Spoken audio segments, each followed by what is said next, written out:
Pela Rádio Rio de Janeiro, iniciamos Nos Caminhos de Jesus, a visão espírita sobre a vida e ensinos do guia e modelo da humanidade. Produção e apresentação, Paulo Guedes. Olá, ouvintes, sou Paulo Guedes. Estamos dando início a mais um programa Nos Caminhos de Jesus. Hoje temos na técnica nosso querido Marcel Amaral, como sempre aí, nos ajudando aí com a qualidade dos nossos programas. Hoje nós estaremos falando sobre a passagem de Mateus, no capítulo 5, versículos 40 e 41. E ao que quiser pleitear contigo e tirar-te o vestido, larga-lhe também a capa. E se qualquer te obrigar a caminhar 1 milha, vai com ele 2. É uma passagem inserida no Sermão do Monte, no Sermão das Bem-aventuranças. Nós estamos caminhando aí cada versículo para que a gente possa juntos compreender esse sermão tão importante de Jesus, que é o Sermão do Monte. E a gente tem aí vários trechinhos para que a gente possa conversar, a fim de que a gente amplie um pouco esse nosso entendimento. Pleitear é uma das palavras-chave desse primeiro versículo. Nas pelejas jurídicas, muitas vezes era solicitado um penhor para a causa, e muitas pessoas que eram pobres não possuíam qualquer outro bem a não ser uma túnica ou capa. No tempo de Jesus, a pobreza era muito grande. E quando havia qualquer peleja, qualquer problema, o que era de alguma forma penhorado era a capa, a túnica. Isso, para o indivíduo que praticamente só tinha isso, era um problema muito sério. No grego, imation, manto exterior. A lei de Moisés proibia o penhor durante a noite. A gente encontra lá em Êxodo, capítulo 22, versículo de 22 a 27, onde determina que penhorar uma túnica, uma capa à noite era proibido, porque era o abrigo do indivíduo para o frio, Então Moisés estabeleceu nas leis jurídicas, nas leis civis, que fazer isso era proibido. Fazer comparecer diante de um tribunal, no grego, diz que não se trata de um juízo já iniciado, senão que simplesmente existia a possibilidade de uma ação legal. Não é que a pessoa teria, mas já existia, no caso, uma ação legal. Ela já estava, de alguma forma, sendo julgada, pleiteada, diante de algum juízo, alguma coisa, por algum problema, por alguma coisa. Então, era necessário que o indivíduo comparecesse diante ao juízo para tratar de assuntos de ordem legal da época, Qualquer coisa, as pessoas iam para a justiça. Hoje a gente vê muito isso, hoje virou um problema muito sério. Tem gente que se especializou em entrar na justiça, entrar no juizado especial para ganhar dinheiro. E naquela época também havia esse tipo de coisa. As pessoas pleiteavam muitas vezes por qualquer assunto, por qualquer coisa, ao ponto de tomar a capa, tomar a túnica do outro como pagamento de qualquer indenização. Túnica, no grego, a palavra é giton. A prenda, similar a uma camisa, que se levava sobre a pele. Essa, no grego, o termo utilizado. A gente sempre busca aqui a palavra no grego, a palavra no hebraico, no aramaico, para que a gente possa entender um pouco mais, que muitas vezes uma palavra ela tem um tipo de tradução adaptada que não condiz muitas vezes com a realidade da época. Então, quando a gente tem esse cuidado de sempre trazer o termo lá na língua original ou na primeira tradução, que é para o grego, porque a gente não encontra mais o Evangelho de Jesus no hebraico, no aramaico. A gente só encontra no grego. O mais antigo, lá do segundo século, é em grego, porque o que a gente chama o texto original, a assinatura original, já não existem mais. Se perderam no tempo. Então, a gente usa já as traduções para o grego. O grego era o inglês da época, era aquela língua universal que todo mundo tinha como sua segunda língua. Então, era muito utilizado. Deixa-lhe, outra palavra-chave aí desse versículo. O cristão deve se submeter calado e manso ante um agravo. É controverso, né? Algumas pessoas vão dizer, mas então quer dizer que eu não tenho direito a me defender, eu não tenho direito a questionar as atitudes? Temos, mas como atitude cristã. Jesus diz o seguinte, é preferível você entregar a túnica, você entregar a capa, do que você brigar, do que arrumar uma confusão. A gente, dentro dos nossos direitos, pelas vias legais, a gente vai buscar a defesa.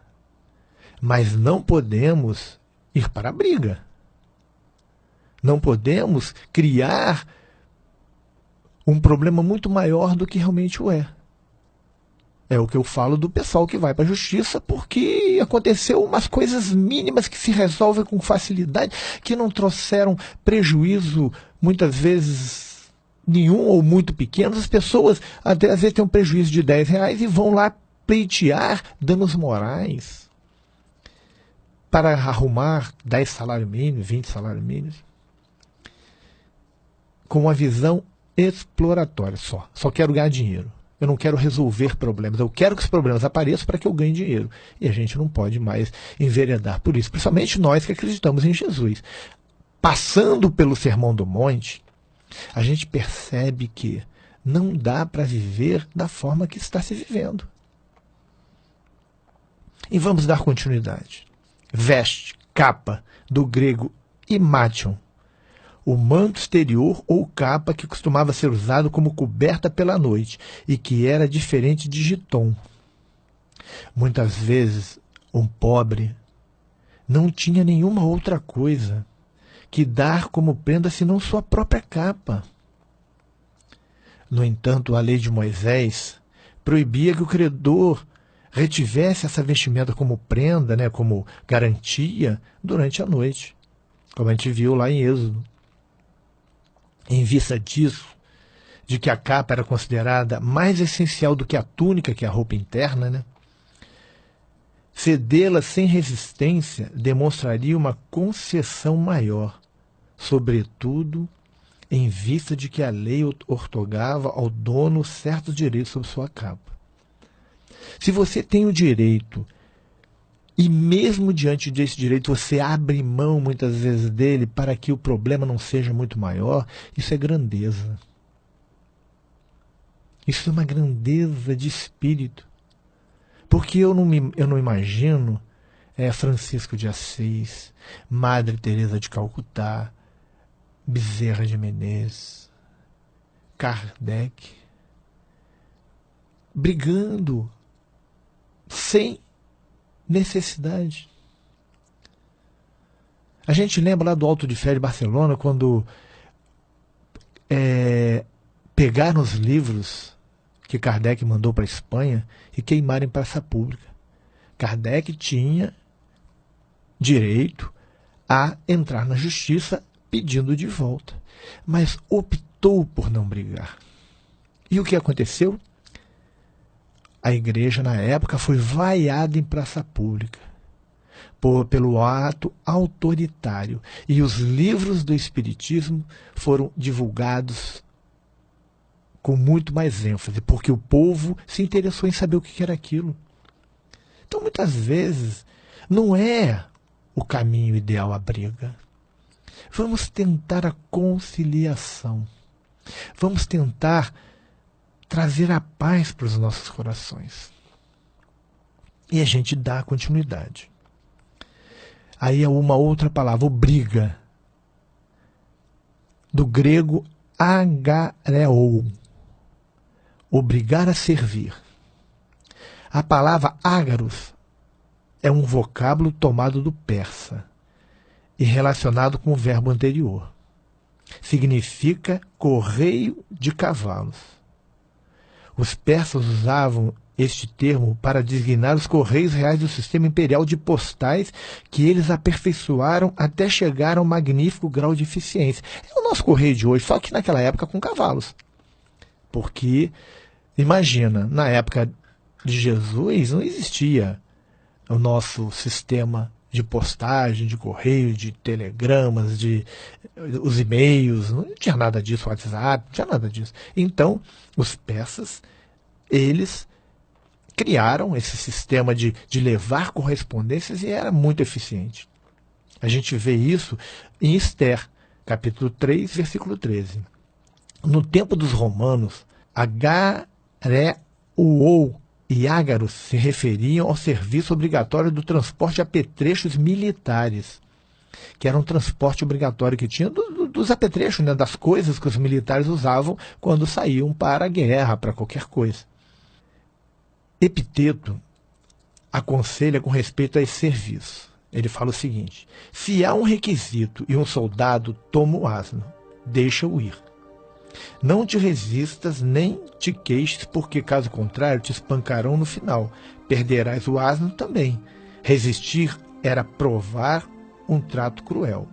Em Mateus 27, 32 e Marcos 15, 21, se emprega o verbo agareou, quando se obriga Simão que leve a cruz de Cristo. A gente vê lá em Mateus isso. O soldado pega e chama o Simão Sirineu e fala: carrega a cruz dele, porque ele não está aguentando. E ele não teve nem como dizer não. Ele simplesmente pegou e carregou, porque era obrigatório. Você era obrigado a fazer aquilo que o soldado mandasse. Carregar alguma coisa para um soldado era direito. Ele tinha o direito de fazer você carregar durante uma milha. Isso sem qualquer reclamação. Vamos só fazer agora um intervalo e já voltamos para dar continuidade ao nosso estudo. Estamos apresentando Nos Caminhos de Jesus, a vida e ensinos do guia e modelo da humanidade. Apresentação, Paulo Guedes. Estamos de volta.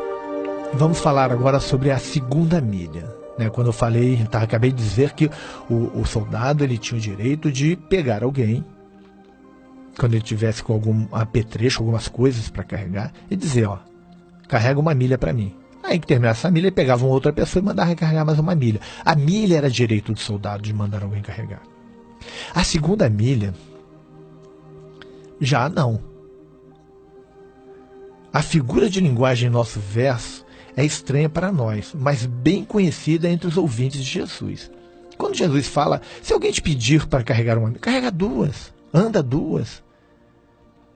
Eles sabiam para o que significa. Para a gente, às vezes, a gente fala assim: mas que coisa estranha, né? Pedir para levar alguma coisa numa milha, eu não falo que eu não vou levar. Não, mas você não tinha direito de dizer que não vai levar, você era obrigado a levar. Aí Jesus amplia: carrega duas. Mostra que você está acima de tudo isso. A lei romana dava a um soldado o direito de recrutar um civil para andar uma milha romana carregando a mochila dele, carregando as coisas que ele precisava levar. Você veja a que ponto era. Um soldado qualquer passava, ele estava com peso, ele olhava o indivíduo e falava: vem cá, você vai carregar isso aqui, e tinha que levar. Então você era executado, você era preso. Pronto, não tem jeito. Você não tinha como dizer: eu não posso que eu estou doente, não posso que eu estou indo trabalhar, eu estou com a minha esposa, meu filho doente. Não tinha isso. Simplesmente pega e vai e faz. Esse era o caminho certo, porque era obrigatório. A Palestina era um território ocupado, a gente não pode esquecer isso. Era ocupado pelos romanos, quem mandava eram os romanos. A qualquer momento um judeu podia sentir no ombro o toque de uma lança romana e saber que estava sendo coagido a servir os romanos. Era um povo escravizado. Estava dominado sob o jugo dos romanos. E aí existiam todos os abusos que eram legais no que diz respeito à lei, porque estava estabelecido por César que o romano tinha direito a fazer isso. Isso foi o que aconteceu, né, com Simão Cirineu. A gente falei agora há pouco, antes do intervalo, quando foi coagido a carregar a cruz de Jesus. Quando os romanos já tinham espancado Jesus, Jesus já estava muito debilitado fisicamente, que eles botaram, porque como é que acontecia? O indivíduo que ia ser crucificado, ele carregava a travessa e ia até o local onde ia ser crucificado, para onde existia o poste principal, e lá exerciam aquele poste principal e prendiam a travessa, e aí pregavam o indivíduo ali. Mas a travessa ele carregava. Poderia simplesmente a travessa estar no lugar, o indivíduo chegar lá e ser crucificado, mas não. Eles colocavam o indivíduo para carregar. E Jesus, muito debilitado, já não estava mais suportando carregar aquilo. Quando Jesus cai, e aí o romano toca Simão Cirineu e fala, leva você. E pronto. Não tinha outra alternativa senão levar. E foi o que aconteceu. E ficou imortalizado.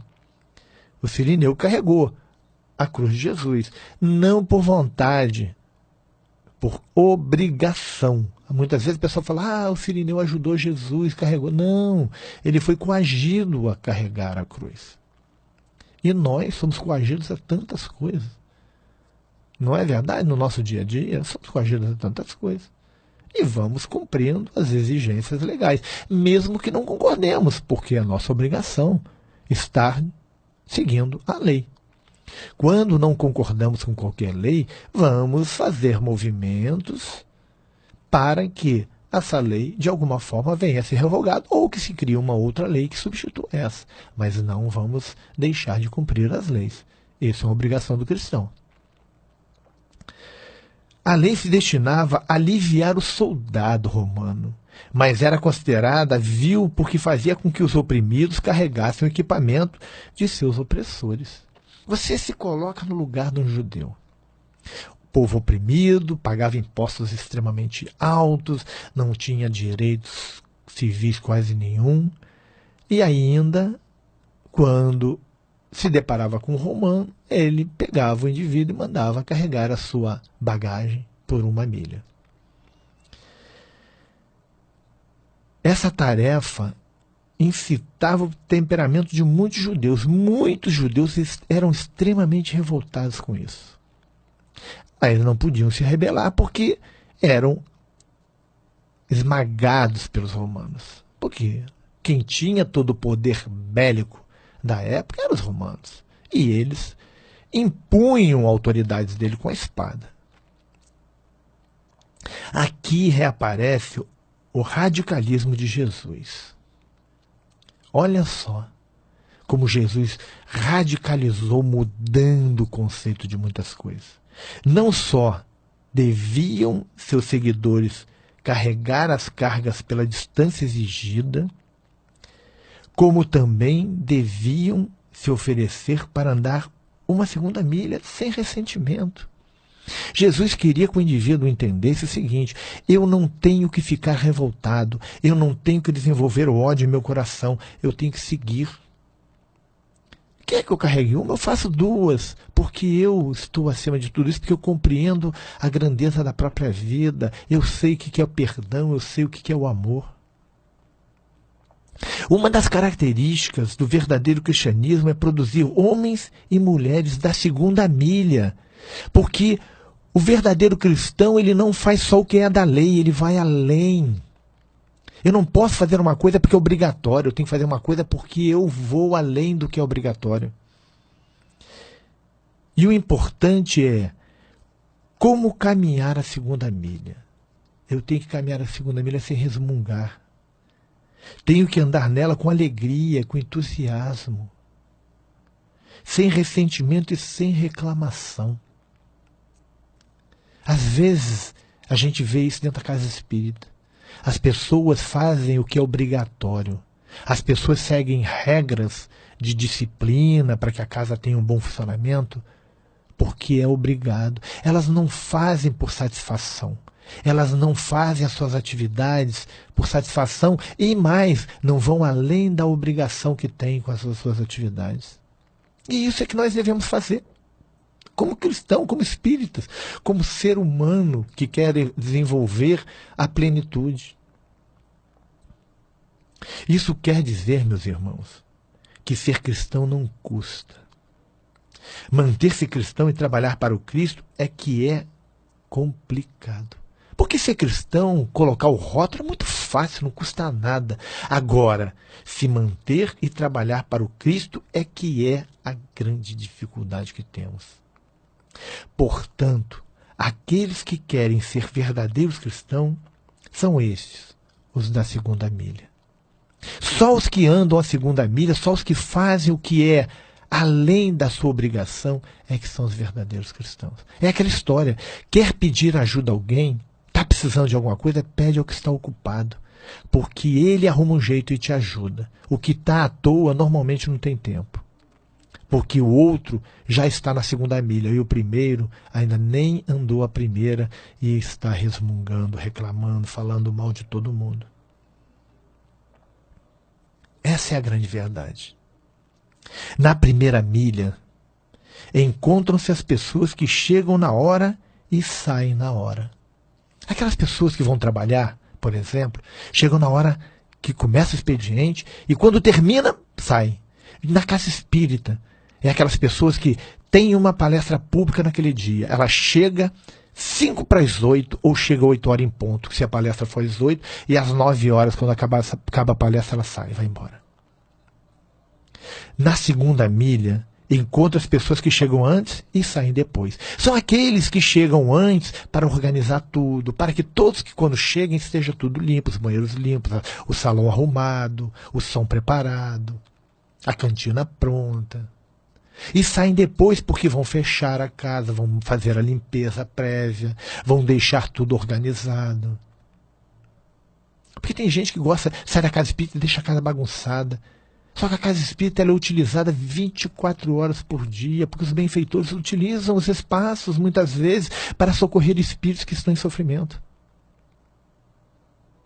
Na primeira milha, podemos ver pessoas que fazem até o essencial. Aquelas que fazem o que é essencial. Na segunda milha, encontram-se as pessoas que vão além do essencial. Vão além da obrigação. Na primeira milha, encontram-se pessoas que inventam qualquer motivo para se ausentarem do trabalho ou que arranjam desculpas para não fazer nada ou ausentarem-se ao chamado. São aqueles que, por qualquer coisinha, faltam. Que não têm um compromisso, não vestem a camisa. Aquelas pessoas que doeu a unha do pé, deixou de ir ao trabalho. Choveu, não vai, porque são de papel e o papel se derrete. Qualquer coisa é motivo. Apareceu um problema na vizinha, não vai. Tudo é motivo. Já os da segunda milha encontra-se gente disposta a dar mais energia do que se espera e até se sacrificar por um trabalho, por uma tarefa. É aquele que dá sempre além, que vai sempre vai muito depois do que é obrigatório. Muito além do que é obrigatório, melhor dizendo. A primeira milha está sempre cheia, congestionada, porque é aquela milha obrigatória, e alguns nem querem cumprir. Apinhadas de gente. Os que viajam nela são os que perguntam, como é que eu posso fazer o mínimo e mesmo assim sobreviver? Ela quer arrumar um jeito de não fazer tudo. Ela quer um jeito de ficar naquelas áreazinhas de conforto, sem ter que fazer muita coisa. Portanto, os que andam na primeira milha são os chamados vulgares. É aquela pessoa do cotidiano comum. Na segunda milha é diferente. Estão os que se dedicam. Os que estão sempre dispostos a trabalhar para o Senhor, trabalhar para Jesus. Os que têm prazer em ser úteis para a causa, a sua causa. Porque a causa não é a causa do Cristo, é a sua causa, porque eles pensam que fazem parte de Jesus. Somos chamados a andar a segunda milha. Mesmo quando a mesa está abarrotada de trabalho e os outros chegam fora de hora. Não me importo com o outro, me importo comigo mesmo. Quando vem um pedido no fim do dia, estamos cheios de trabalho acumulado. Quando nos passam uma carga extra de trabalho de outra pessoa que é folgada, que é preguiçosa. Andar a segunda milha é quando fazemos mais do que nos estão a pedir. até mesmo quando nos pedem para fazer uma coisa de que não gostamos ou que seja desinteressante. Precisamos urgentemente sair da primeira milha e andar a segunda milha, porque aí estaremos caminhando no caminho certo, no caminho de Jesus e evoluindo. Sejamos caminhantes da segunda milha, amigos. É hora. Vamos fazer isso. Ficamos por aqui e estaremos juntos semana que vem, se assim Deus permitir. Fiquem todos em paz. A Rádio Rio de Janeiro apresentou Nos Caminhos de Jesus, a visão espírita sobre o guia e modelo da humanidade. Produção e apresentação, Paulo Guedes.